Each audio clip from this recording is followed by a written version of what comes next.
Welcome to Dark Knight Films Reviews and another Hammer Productions night. Tonight, I will be reviewing Crescendo, released in 1970.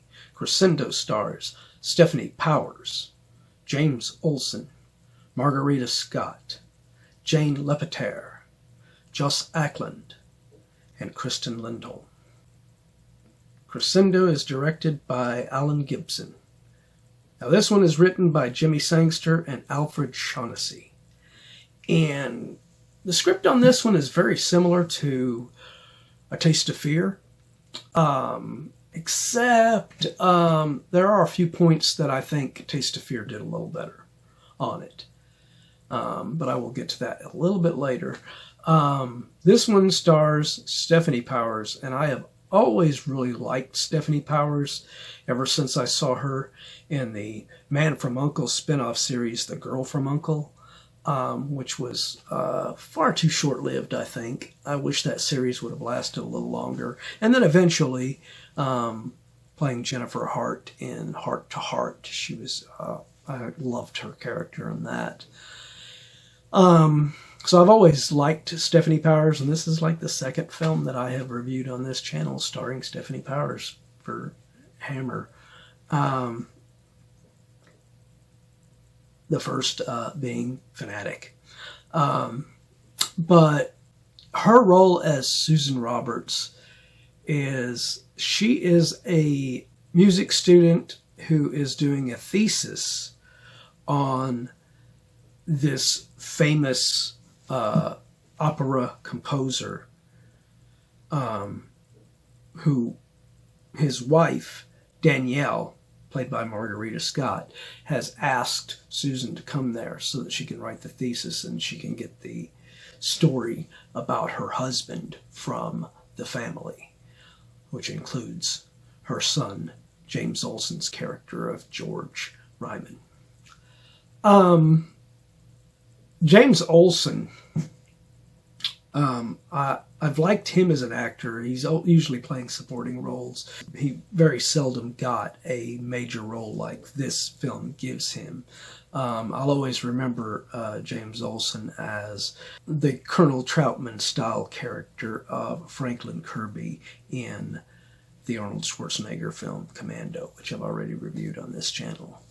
But as George in this, he shows that he could have been a leading man in any film if he had been given the chance.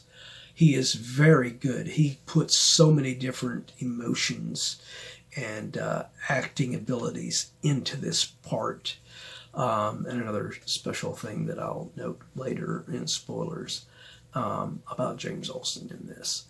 But as far as his mother character of Danielle, Margaretta Scott, unlike in Taste of Fear, how the character of the aunt in there that brought the main girl there, and the main girl is suspicious of her, but never once to the audience is the actress playing the aunt in that film making you think that the girl is correct. You're almost thinking that maybe she's nuts, maybe she's just, imagining this, In this, Margaretta Scott is playing Danielle a little bit too suspicious acting in her portrayal. And I don't know if that was because the actress was just doing it herself or whether director Alan Gibson was directing her to act this way. But it's not too bad of a performance, but it is hampered by that, her playing her so suspicious acting. Jane Lapotaire plays a French maid character named Lillian, and she is just a little bit too stereotypical in this French maid character, both with the accent, the way she talks, the way she dresses, the way she behaves. And in the story, she she's got a fascination with George and wants to be with him. And in one scene, she attempts to seduce him and everything with the striptease and everything. And her performance is just a little bit too over the top for my tastes in this film. And then we have the surprise of this film that I wasn't expecting to even, when I went to review this film. Joss Ackland plays a character named Carter, a driver / butler to the family. And originally I was thinking he was just going to be, just this driver butler character that's just in the background in a few scenes and stuff. As, the film begins, he's driving Susan to the mansion.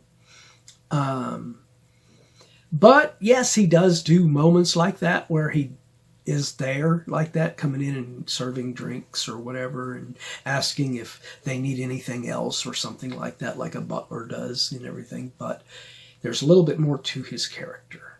And in one scene, my favorite with Joss in this film, he comes in and has an interaction with Lillian. And he just shows what a great character this is and what a great actor Joss Ackland was. What the hell are you doing? Practicing. Practicing? What is that supposed to mean? For a future role. As mistress of this house.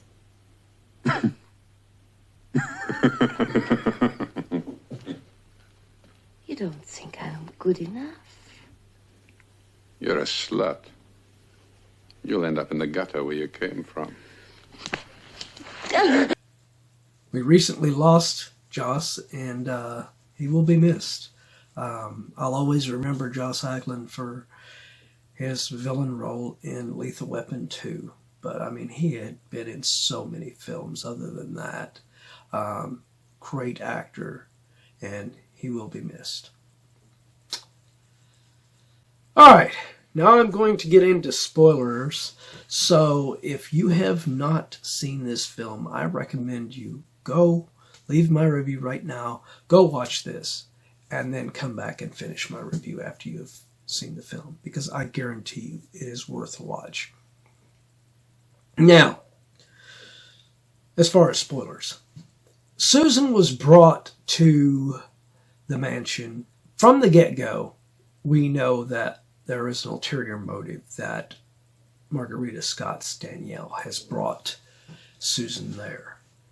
George is constantly having dreams in which he sees what eventually looks like Susan in his dreams.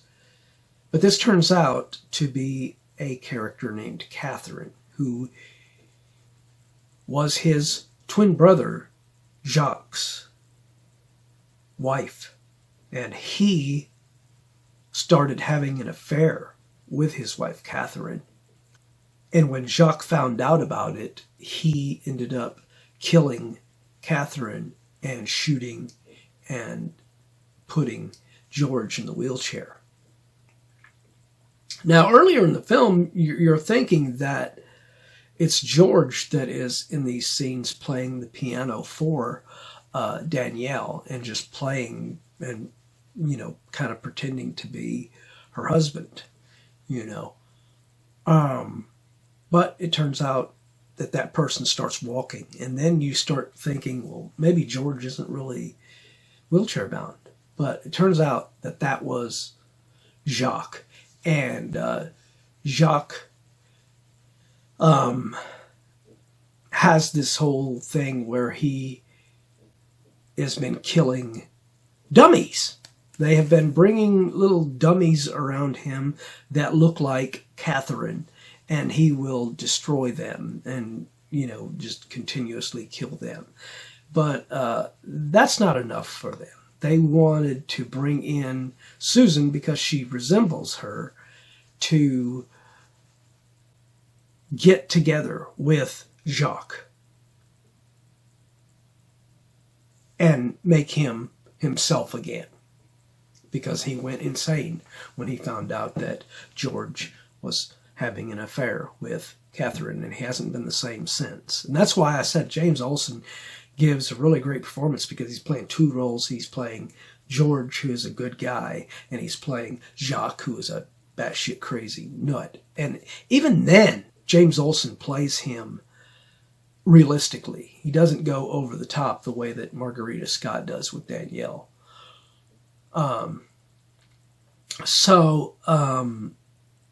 The ending to this is pretty interesting, except for one point that really bothers me.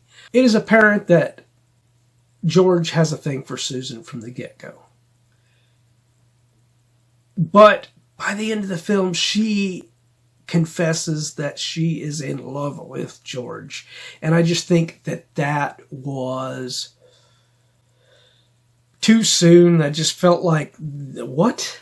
What the hell?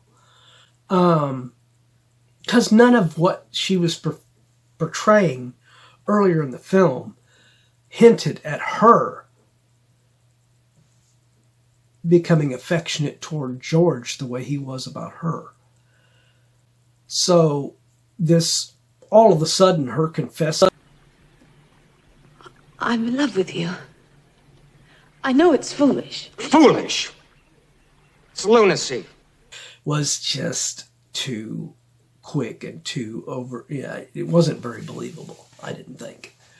But overall, I think Crescendo is a very, very good Hammer psychological thriller film. This is not a horror film. But it is very well done. It is well directed by Alan Gibson, with the exception of those two over-the-top performances of Danielle and Lillian.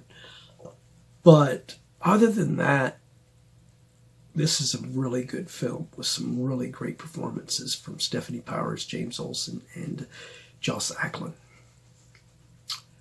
I would highly recommend you see this one. I am going to give this film a 9.0 out of 10. This is one of the better psychological thrillers from Hammer. But what do you think of this film? Have you seen this film? Did you leave my review and go watch it like I suggested? If so, what do you think of this film? Do you agree with my review? Do you disagree? Let me know in those comments down below. And, as usual, if you enjoyed this review, do not forget to hit that like, share, and subscribe button. And while you're by the subscribe button, hit that bell icon to be notified about future videos just like this one. And right next to that subscribe button, click that join button and become a Dark Knight fan. Alright. It's the end of another Hammer Productions night. Hope you will join me tomorrow for another action movie night. Till then, thanks for watching.